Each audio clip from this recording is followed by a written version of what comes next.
சங்கமம் வானொலியில் ஆசீர்வாதம் வரும் ஒலியில் கிறிஸ்துவின் அன்பு பாடலில் உலகம் முழுதும் ஒளி பரப்பும். இங்கே பேசும் வார்த்தைகள் இதயம் தொடும் ஆசிகள், உங்களை உயர்த்தும் சங்கமம், எப்போதும் மகிழ்ச்சி தரும் சங்கமம். இயேசுவின் பாதமெல்லாம் பாடலில் மலர்களே, இங்கே வாழும் ஒவ்வொரு நொடியும் ஆவியின் ஆசீர்வாதமே. சங்கமம் கிறிஸ்தவ வானொலி, உங்கள் ஆசீர்வாத சங்கமம்.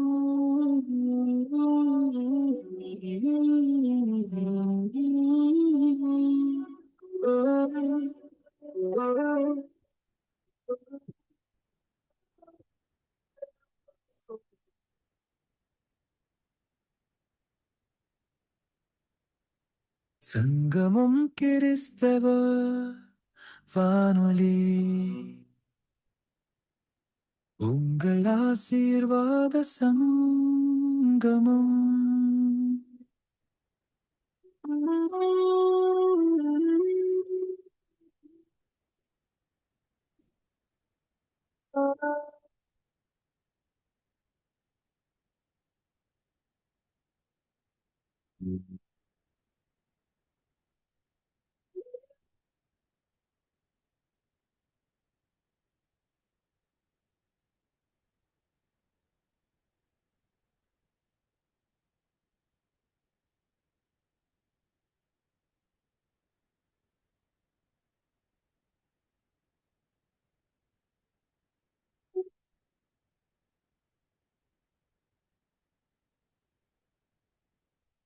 இயேசுவின் பாதமெல்லாம் பாடலில் மலர்களே, இங்கே வாழும் ஒவ்வொரு நொடியும் ஆவியின் ஆசீர்வாதமே. சங்கமம் கிறிஸ்தவ வானொலி, உங்கள் ஆசீர்வாத சங்கமம். சங்கமம் கிறிஸ்தவ வானொலி, உங்கள் ஆசீர்வாத சங்கமம்.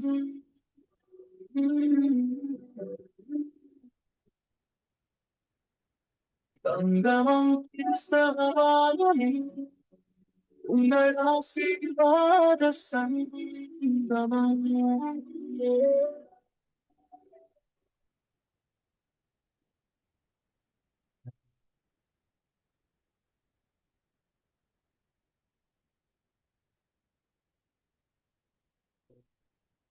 சங்கமம் கிறிஸ்தவ வானொலி, உங்கள் ஆசீர்வாத சங்கமம்.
நீங்கள் இணைந்திருப்பது சங்கமம் வானொலி.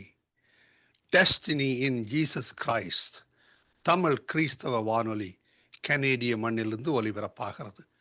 மார்க் 16:15, மத்தேயு 24:14 வசனத்தின்படி இயேசு சீசர்களை நோக்கி, நீங்கள் உலகெங்கும் போய் சர்வ சிருஷ்டிக்கும் சுவிசேஷத்தை பிரசங்கியுங்கள். ராஜ்யத்தினுடைய இந்த சுவிசேஷம் பூலோகமெங்குமுள்ள சகல ஜாதிகளுக்கும் சாட்சியாக பிரசங்கப்படும். அப்பொழுது முடிவு வரும் என்ற வசனத்தின்படி ஆத்துமாக்களை பரலோகத்தில் சங்கமிக்கும் வானொலி சங்கமம் சங்கமம் சங்கமம்.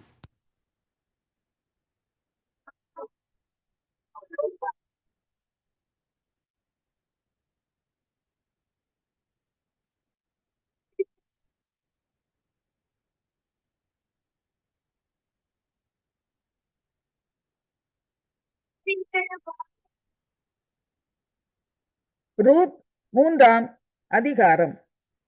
பின்பு அவள் மாமியாகிய நகோமி அவளை நோக்கி, என் மகளே, நீ சுகமாய் வாழ்ந்திருக்கும்படி நான் உனக்கு சௌக்கியத்தை தேடாதிருப்பேனோ? நீ போவாசின் வேலைக்காரிகளோட கூடியிருந்தாயே, அவன் நம்முடைய உறவின் முறையான் அல்லவா? இதோ அவன் இன்று ராத்திரி களத்திலே வாட்கோதுமை தூற்றுவான்.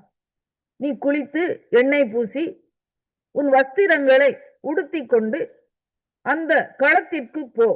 அந்த மனுஷன் புசித்து குடித்து தீரு மட்டும் அவன் கண்ணுக்கு எதிர்படாமல் இரு. அவன் படுத்து கொண்ட போது அவன் படுத்திருக்கும் இடத்தை நீ பார்த்திருந்து போய் அவன் கால்களின் மேல் மூடி இருக்கிற போர்வையை ஒதுக்கி நீ படுத்துக்கொள். அப்பொழுது நீ செய்ய வேண்டியது இன்னதென்று அவன் உனக்கு சொல்லுவான் என்றாள். அதற்கு அவள், நீர் எனக்கு சொன்னபடியெல்லாம் செய்வேன் என்றாள். அவள் களத்துக்கு போய் தன் மாமி தனக்கு கற்பித்தபடியெல்லாம் செய்தாள். போவாஸ் புசித்து குடித்து மகிழ்ச்சியாய் இருந்து ஒரு அம்பாரத்து அடியிலே வந்து படுத்து கொண்டான். அப்பொழுது அவள் மெல்ல போய் அவன் கால்களின் மேல் மூடி இருக்கிற போர்வையை ஒதுக்கி படுத்து கொண்டாள். பாதி ராத்திரியிலே அந்த மனுஷன் அருண்டு திரும்பி ஒரு ஸ்திரீ தன் பாதத்தண்டையிலே படுத்திருக்கிறதை கண்டு, நீ யார் என்று கேட்டான். அவள், நான் உம்முடைய அடியாளாகிய ரூத். நீர் உம்முடைய அடியாள் மேல் உம்முடைய போர்வையை விரியும். நீ சுதந்திரவாளி என்றாள். அதற்கு அவன், மகளே, நீ கர்த்தரால் ஆசீர்வதிக்கப்படுவாயாக. நீ தரித்திரரும் ஐஸ்வர்யவான்களுமான வாலிபர்களின் திரையே போகாததினால் உன் முந்தின நற்குணத்தை பார்க்கிலும் உன் பிந்தின நற்குணம் உத்தமமாய் இருக்கிறது. இப்போது மகளே, நீ பயப்படாதே. உனக்கு வேண்டியபடியெல்லாம் செய்வேன். நீ குணசாலி என்பதை என் ஜனமாகிய ஊரார் எல்லாரும் அறிவார்கள். நான் சுதந்திரவாளி என்பது மெய்தான். ஆனாலும் என்னிலும் கிட்டின சுதந்திரவாளி ஒருவன் இருக்கிறான். இராத்திரிக்கு தங்கியிரு. நாளைக்கு அவன் உன்னை சுதந்திர முறையாய் விவாகம் பண்ண சம்மதித்தால் நல்லது. அவன் விவாகம் பண்ணட்டும். அவன் உன்னை விவாகம் பண்ண மனதில்லாதிருந்தானேயாகில் நான் உன்னை சுதந்திர முறையாய் விவாகம் பண்ணுவேன் என்று கர்த்தருடைய ஜீவனை கொண்டு ஆணையிடுகிறேன். விடியற்காலம் மட்டும் படுத்து கொண்டிரு என்றான். அவள் விடியற்காலம் மட்டும் அவன் பாதத்தண்டையில் படுத்திருந்து, களத்திலே ஒரு ஸ்திரீ வந்ததாக ஒருவருக்கும் தெரிவிக்க வேண்டாம் என்று அவன் சொல்லி இருந்தபடியால் ஒருவர் முகம் ஒருவருக்கு தெரியாததற்கு முன்னே எழுந்திருந்தாள். அவன் அவளை நோக்கி, நீ போர்த்து கொண்டிருக்கிற போர்வையை விரித்து பிடி என்றான். அவள் அதை பிடித்த போது அவன் அதிலே 6 படி வாட்கோதுமையை அளந்து போட்டு அவள் மேல் தூக்கிவிட்டு பட்டணத்துக்கு புறப்பட்டு வந்தான். அவள் தன் மாமியின் இடத்தில் வந்தபோது அவள், என் மகளே, உன் செய்தி என்ன என்று கேட்டாள். அப்பொழுது அவள் அந்த மனுஷன் தனக்கு செய்ததையெல்லாம் அவளுக்கு விவரித்தாள். மேலும் அவர், நீ உன் மாமியார் அண்டைக்கு வெறுமையாய் போக வேண்டாம் என்று சொல்லி இந்த 6 படி வாட்கோதுமையை எனக்கு கொடுத்தார் என்றாள். அப்பொழுது அவள், என் மகளே, இந்த காரியம் என்னமாய் முடியும் என்று நீ அறியும் மட்டும் பொறுத்திரு. அந்த மனுஷன் இன்றைக்கு இந்த காரியத்தை. ரூத் 4ஆம் அதிகாரம். போவாஸ் பட்டண வாசலில் போய் உட்கார்ந்து கொண்டிருந்தான். அப்பொழுது போவாஸ் சொல்லி இருந்த அந்த சுதந்திரவாளி அந்த வழியே வந்தான். அவனை நோக்கி ஓய் என்று பேர் சொல்லி கூப்பிட்டு, இங்கே வந்து சற்று உட்காரும் என்றான். அவன் வந்து உட்கார்ந்தான்.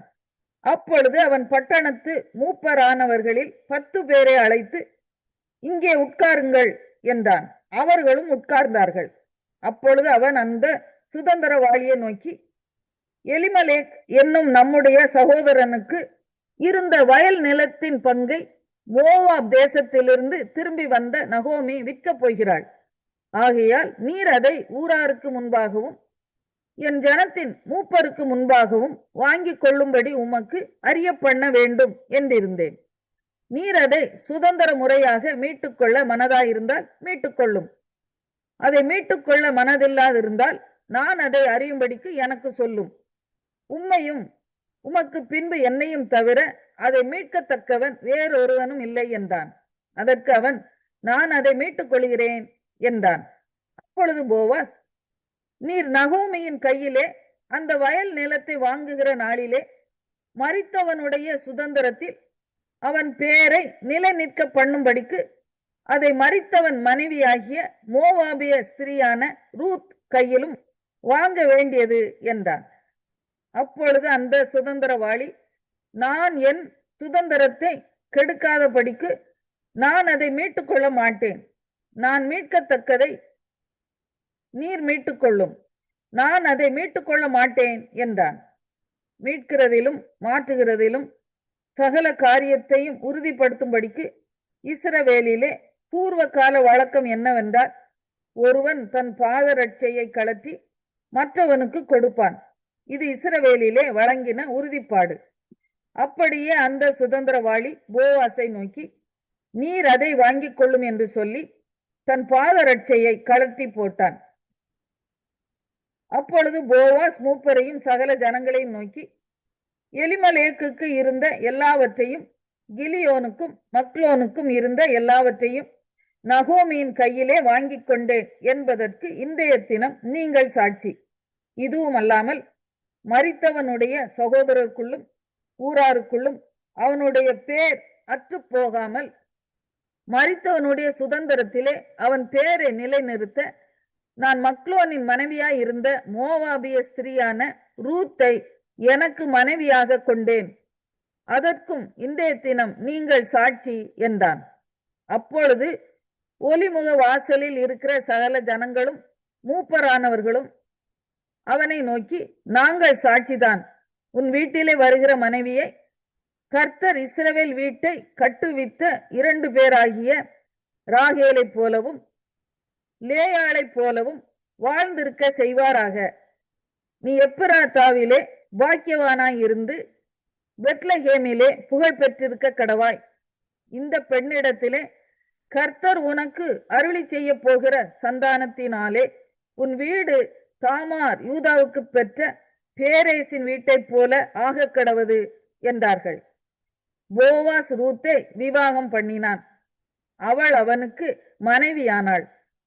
அவன் அவளிடத்தில் பிரவேசித்த போது அவள் கற்பம் தரித்து ஒரு ஆண் பிள்ளையை பெற கர்த்தர் அனுக்கிரகம் பண்ணினார். அப்பொழுது ஸ்திரீகள் நகோமியை பார்த்து, சுதந்திரவாளி அற்றுப்போகாதபடிக்கு இன்று உனக்கு தயவு செய்த கர்த்தருக்கு ஸ்தோத்திரம். அவன் பேர் இஸ்ரவேலிலே பிரபலமாக கடவது. அவன் உன் ஆத்துமாவுக்கு ஆறுதல் செய்கிறவனும் உன் முதிர் வயதிலே உன்னை ஆதரிக்கிறவனுமாய் இருக்க கடவன். உன்னை சிநேகித்து 7 குமாரரை பார்க்கிலும் உனக்கு அருமையாய் இருக்கிற உன் மருமகள் அவனை பெற்றாளே என்றார்கள். நகோமி அந்த பிள்ளையை எடுத்து தன் மடியிலே வைத்து அதை வளர்க்கிற தாயானாள். அயல் வீட்டுக்காரிகள் நகோமிக்கு ஒரு ஆண் பிள்ளை பிறந்தது என்று வாழ்த்தி அதற்கு ஓபேத் என்று பெயரிட்டார்கள். அவன் தாவீதின் தகப்பனாகிய ஈசாயின் தகப்பன். பேரேசுடைய சந்ததியின் வரலாறு. பேரேஸ் எஸ்ரோனை பெற்றான். எஸ்ரோன் ராமை பெற்றான். ராம் அம்மினதாபை பெற்றான். அம்மினதாப் நகசோனை பெற்றான். நகசோன் சல்மோனை பெற்றான். சல்மோன் போவாஸை பெற்றான். போவாஸ் ஓபேதை பெற்றான். ஓபேத் ஈசாயை பெற்றான். ஏசாயா 45 அதிகாரம்.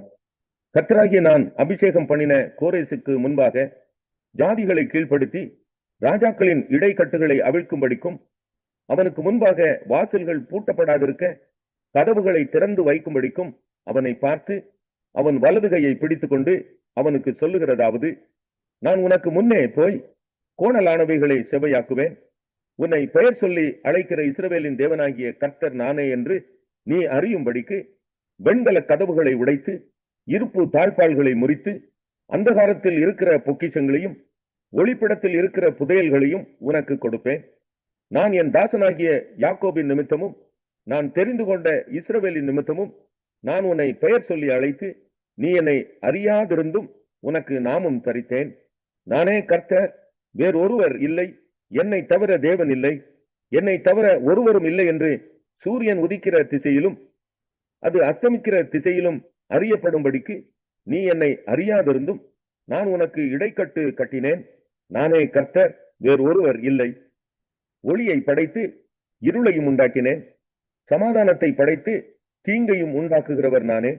கர்த்தராகிய நானே இவைகளை எல்லாம் செய்கிறவர். வானங்களே உயர இருந்து சொரியுங்கள். ஆகாய மண்டலங்கள் நீதியை பொழிய கடவுது. பூமி திறவுண்டு ரட்சிப்பின் கனியை தந்து நீதியும் கூட விளைவதாக. கர்த்தராகிய நான் இவைகளை உண்டாக்குகிறேன். மண்ணோடுகளுக்கு ஒத்த ஓடாயிருந்தும் தன்னை உருவாக்கினவரோடு வழக்காடுகிறவனுக்கு ஐயோ. களிமண் தன்னை உருவாக்கினவனை நோக்கி என்ன செய்கிறாய் என்று சொல்லத்தகுமோ? உன் கிரியையானது அவருக்கு கைகள் இல்லை என்று சொல்லலாமோ? தகப்பனை நோக்கி ஏன் ஜனிப்பித்தாய் என்றும் தாயை நோக்கி ஏன் பெற்றாய் என்றும் சொல்லுகிறவனுக்கு ஐயோ. இஸ்ரவேலின் பரிசுத்தரும் அவனை உருவாக்கினவருமாகிய கர்த்தர் சொல்லுகிறதாவது, வரும் காரியங்களை என்னிடத்தில் கேளுங்கள். என் பிள்ளைகளை குறித்தும் என் கரங்களின் கிரியைகளை குறித்தும் எனக்கு கட்டளையிடுங்கள். நான் பூமியை உண்டு பண்ணி நானே அதன் மேல் இருக்கிற மனுஷனை சிருஷ்டித்தேன். என் கரங்கள் வானங்களை விரித்தன, அவைகளின் சர்வ சேனையும் நான் கட்டளையிட்டேன். நான் நீதியின்படி அவனை எழுப்பினேன். அவன் வழிகளை எல்லாம் செவ்வைப்படுத்துவேன். அவன் என் நகரத்தை கட்டி சிறைப்பட்டு போன என்னுடையவர்களை கிரயமில்லாமலும் பரிதானமில்லாமலும் விடுதலையாக்குவான் என்று சேனைகளின் கர்த்தர் சொல்லுகிறார். எகிப்தின் சம்பாத்தியமும் எத்தியோப்பியாவின் வர்த்தக லாபமும் நெடிய ஆட்களாகிய சபேயரின் வர்த்தக லாபமும் உன்னிடத்திற்கு தாண்டி வந்து உன்னுடையதாகும். அவர்கள் உன் பின்னே சென்று விலங்கிடப்பட்டு நடந்து வந்து உன்னுடனே மாத்திரம் தேவன் இருக்கிறார் என்றும் அவரை அல்லாமல் வேறே தேவன் இல்லை என்றும் சொல்லி உன்னை பணிந்து கொண்டு உன்னை நோக்கி விண்ணப்பம் பண்ணுவார்கள் என்று கர்த்தர் சொல்லுகிறார். இஸ்ரவேலின் தேவனும் இரட்சகருமாகிய நீர் மெய்யாகவே உம்மை மறைத்துக் கொண்டிருக்கிற தேவனாயிருக்கிறீர். விக்கிரகங்களை உண்டு பண்ணுகிற அனைவரும் வெட்கப்பட்டு லட்ச அடைந்து ஏகமாய் கலங்கி போவார்கள். இஸ்ரவேலோ கர்த்தராலே நித்திய ரட்சிப்பினால் ரட்சிக்கப்படுவான். நீங்கள் என்றென்றைக்கும் உள்ள சதா காலங்களிலும் வெட்கப்படாமலும் கலங்காமலும் இருப்பீர்கள். வானங்களை சிருஷ்டித்து பூமியையும் வெறுமையாய் இருக்க சிருஷ்டியாமல் அதை குடியிருப்புக்காக செய்து படைத்து அதை உருவேற்படுத்தின தேவனாகிய கர்த்தர் சொல்லுகிறதாவது, நானே கர்த்தர், வேறொருவர் இல்லை. நான் அந்தரங்கத்திலும் பூமியின் அந்தகாரமான இடத்திலும் பேசினதில்லை. விருதாவாக என்னை தேடுங்கள் என்று நான் யாக்கோபின் சந்ததிக்கு சொன்னதும் இல்லை. நான் நீதியை பேசி யதார்த்தமானவைகளை அறிவிக்கிற கர்த்தர். ஜாதிகளில் நின்று தப்பினவர்களே கூட்டம் கூடி வாருங்கள், ஏகமாய் சேருங்கள். தங்கள் விக்கிரகமாகிய மரத்தை சுமந்து ரட்சிக்க மாட்டாத தேவனை தொழுது கொள்ளுகிறவர்கள் அறிவில்லாதவர்கள். நீங்கள் தெரிவிக்கும்படி சேர்ந்து ஏகமாய் யோசனை பண்ணுங்கள். இதை பூர்வ காலம் முதற்கொண்டு விளங்க பண்ணி அந்நாள் துவக்கி இதை அறிவித்தவர் யார்? கர்த்தராகிய நான் அல்லவோ? நீதிபரரும் இரட்சகருமாகிய என்னை அல்லாமல் வேறே தேவன் இல்லை. என்னை தவிர வேறு ஒருவரும் இல்லை. பூமியின் எல்லை எங்கும் உள்ளவர்களே, என்னை நோக்கி பாருங்கள், அப்பொழுது ரட்சிக்கப்படுவீர்கள். நானே தேவன், வேறொருவரும் இல்லை. முழங்கால் யாவும் எனக்கு முன்பாக முடங்கும், நாவு யாவும் என்னை முன்னிட்டு ஆணையிடும் என்று நான் என்னை கொண்டே ஆணையிட்டிருக்கிறேன். இந்த நீதியான வார்த்தை என் வாயிலிருந்து புறப்பட்டது, இது மாறுவது இல்லை என்கிறார். கர்த்தரிடத்தில் மாத்திரம் நீதியும் வல்லமையும் உண்டென்று அவனவன் சொல்லி அவரிடத்தில் வந்து சேருவான். அவருக்கு விரோதமாய் எரிச்சல் கொண்டிருக்கிற யாவரும் வெட்கப்படுவார்கள். இஸ்ரவேலின் சந்ததியாகிய யாவரும் கர்த்தருக்குள் திவ்ய வாசகனாகிய யோவானுக்கு வெளிப்படுத்தின விசேஷம். 1ஆம் அதிகாரம். சீக்கிரத்தில் சம்பவிக்க வேண்டியவைகளை தம்முடைய ஊழியக்காரருக்கு காண்பிக்கும் பொருட்டு தேவன் இயேசு கிறிஸ்துவுக்கு ஒப்புவித்ததும், இவர் தம்முடைய தூதனை அனுப்பி தம்முடைய ஊழியக்காரனாகிய யோவானுக்கு வெளிப்படுத்தினதுமான விசேஷம்.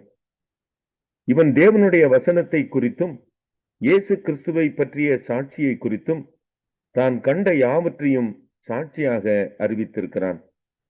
இந்த தீர்க்க தரிசன வசனங்களை வாசிக்கிறவனும் கேட்கிறவர்களும் இதில் எழுதியிருக்கிறவைகளை கை கொள்ளுகிறவர்களும் பாக்கியவான்கள். காலம் சமீபமாயிருக்கிறது.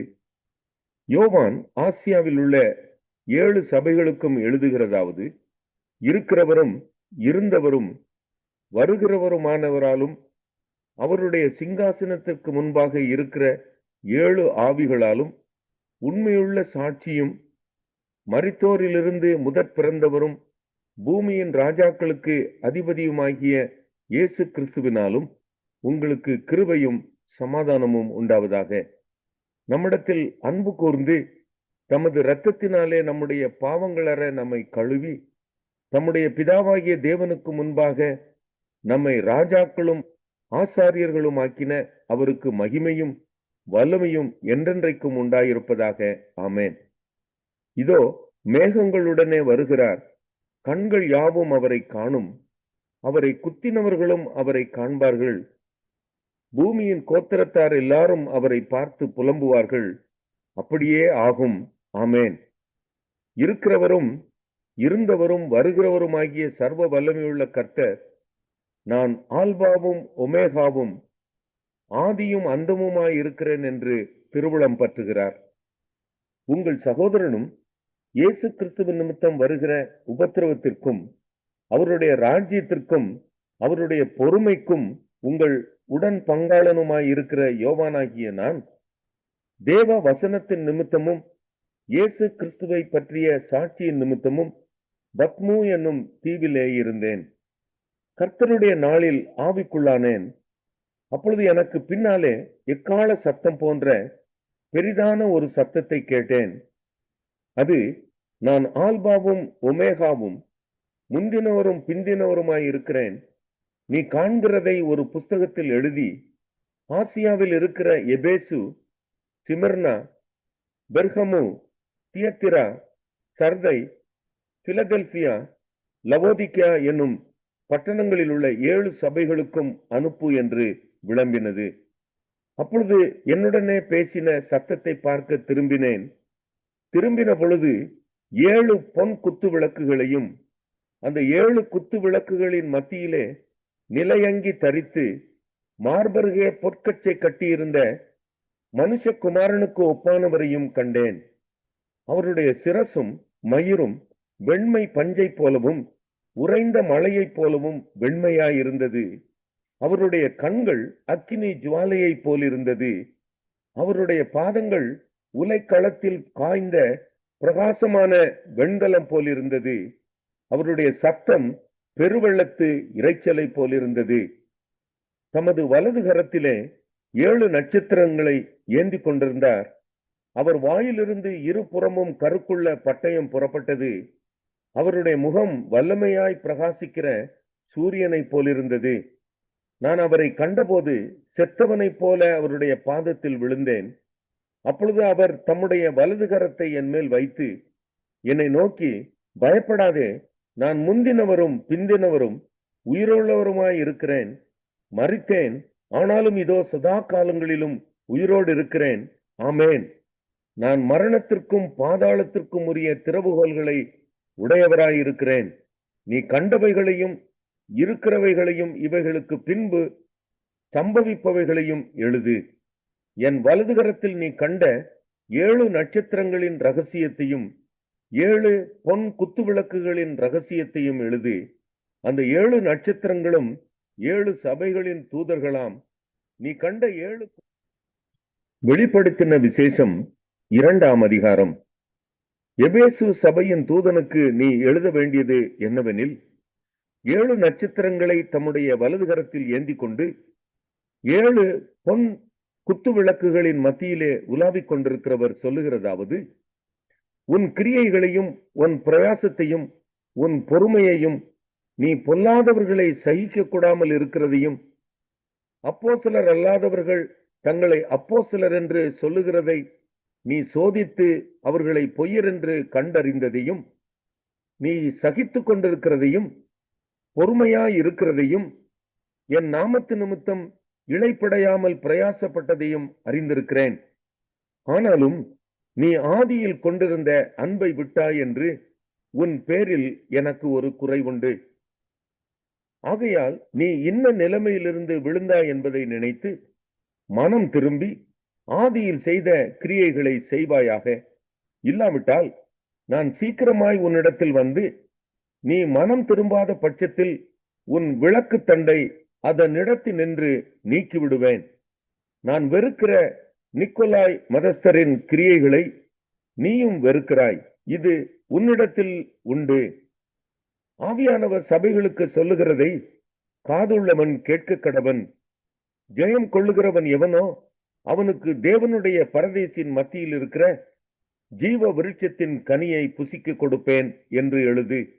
சிமிர்னா சபையின் தூதனுக்கு நீ எழுத வேண்டியது என்னவெனில், முந்தினவரும் பிந்தினவரும் மறித்திருந்து பிழைத்தவருமானவர் சொல்லுகிறதாவது, உன் கிரியைகளையும் உன் உபத்திரவத்தையும் நீ ஐஸ்வர்யம் உள்ளவனாயிருந்தும் உனக்கு இருக்கிற தரித்திரத்தையும் தங்களை யூதர் என்று சொல்லியும் யூதராயிராமல் சாத்தானுடைய கூட்டமாய் இருக்கிறவர்கள் செய்யும் தூஷணத்தையும் அறிந்திருக்கிறேன்.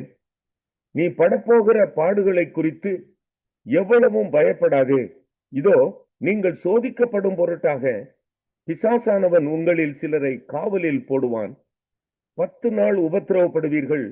ஆயிலும் நீ மரண பரியந்தம் உண்மையாயிரு, அப்பொழுது ஜீவ கிரீடத்தை உனக்கு தருவேன். ஆவியானவர் சபைகளுக்கு சொல்லுகிறதை காதுள்ளவன் கேட்க கடவன். ஜெயம் கொள்ளுகிறவன் 2ஆம் மரணத்தினால் சேதப்படுவதில்லை என்று எழுது.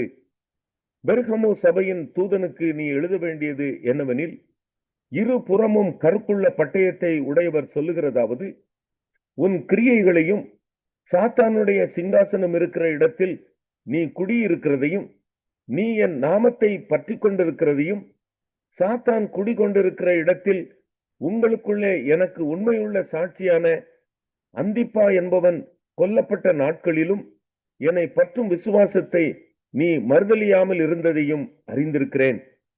ஆகிலும் சில காரியங்களை குறித்து உன் பேரில் எனக்கு குறை உண்டு. விக்கிரகங்களுக்கு படைத்தவைகளை புசிப்பதற்கும் வேசித்தனம் பண்ணுவதற்கும் ஏதுவான இடரலை இஸ்ரவேல் புத்திரர் முன்பாக போடும்படி பாலாக் என்பவனுக்கு போதனை செய்த பிலேயாமுடைய போதகத்தை கைக்கொள்ளுகிறவர்கள் உன்னிடத்தில் உண்டு.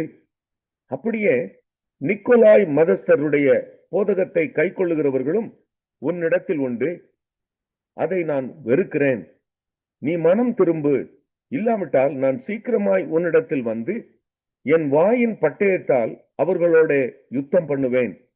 ஆவியானவர் சபைகளுக்கு சொல்லுகிறதை காதுள்ளவன் கேட்க கடவன். ஜெயம் கொள்ளுகிறவனுக்கு நான் மறைவான மன்னாவை புசிக்க கொடுத்து அவனுக்கு வெண்மையான குறிக்கல்லையும் அந்த கல்லின் மேல் எழுதப்பட்டதும் அதை பெறுகிறவனே அன்றி வேறொருவனும் அறியக்கூடாததுமாகிய புதிய நாமத்தை கொடுப்பேன் என்று எழுது. தியத்தீரா சபையின் தூதனுக்கு நீ எழுத வேண்டியது என்னவெனில், அக்கினி ஜுவாலை போன்ற கண்களும் பிரகாசமான வெண்கலம் போன்ற பாதங்களும் உள்ள தேவகுமாரன் சொல்லுகிறதாவது, உன் கிரியைகளையும் உன் அன்பையும் உன் ஊழியத்தையும் உன் விசுவாசத்தையும் உன் பொறுமையையும் நீ முன்பு செய்த கிரியைகளிலும் பின்பு செய்த கிரியைகள் அதிகமாய் இருக்கிறதையும் அறிந்திருக்கிறேன். ஆகிலும் உன் பேரில் எனக்கு குறை உண்டு. என்னவெனில், தன்னை தீர்க்கதரிசி என்று சொல்லுகிற ஏசபேல் என்னும் ஸ்திரியானவள் என்னுடைய ஊழியக்காரர் வேசித்தனம் பண்ணவும் விக்கிரகங்களுக்கு படைத்தவர்களை புசிக்கவும் அவர்களுக்கு போதித்து அவர்களை வஞ்சிக்கும்படி நீ அவளுக்கு இடம் கொடுக்கிறாய். அவள் மனம் திரும்பும்படியாய் அவளுக்கு தவணை கொடுத்தேன். தன் வேசி மார்க்கத்தை விட்டு மனம் திரும்ப அவளுக்கு விருப்பமில்லை. இதோ நான் அவளை கட்டில் கிடையாக்கி அவளுடனே விபசாரம் செய்தவர்கள் தங்களுடைய கிரியைகளை விட்டு மனம் திரும்பாவிட்டால் அவர்களையும் மிகுந்த உபத்திரவத்திலே தள்ளி அவளுடைய பிள்ளைகளையும் கொல்லவே கொல்லுவேன். அப்பொழுது நானே உள்ளின் திரியங்களையும் இருதயங்களையும் ஆராய்கிறவர் என்று எல்லா சபைகளும் அறிந்து கொள்ளும். அன்றியும் உங்களில் ஒவ்வொருவனுக்கும் உங்கள் கிரியைகளின்படியே பலனளிப்பேன். தியத்தீராவிலே இந்த போதகத்தை பற்றி கொள்ளாமலும் சாத்தானுடைய ஆழங்கள் என்று அவர்கள் சொல்லுகிறார்களே, அந்த ஆழங்களை அறிந்து கொள்ளாமலும் இருக்கிற மற்றவர்களாகிய உங்களுக்கு நான் சொல்லுகிறதாவது, உங்கள் மேல் வேறொரு பாரத்தையும் சுமத்த மாட்டேன். உங்களுக்குள்ளதை நான் வரும் அளவும் பற்றி கொண்டிருங்கள். ஜெயம் கொண்டு முடிவு பரியந்தம் என் கிரியைகளை கை கொள்ளுகிறவன் எவனோ அவனுக்கு நான் என் பிதாவினிடத்தில் அதிகாரம் பெற்றது போல ஜாதிகள் மேல் அதிகாரம் கொடுப்பேன். அவன் இருப்பு கோலால் அவர்களை ஆளுவான். அவர்கள் மண் பாண்டங்களைப் போல நொறுக்கப்படுவார்கள். விடிவெள்ளி நட்சத்திரத்தையும் அவனுக்கு கொடுப்பேன். ஆவியானவர் சபைகளுக்கு சொல்லுகிறதை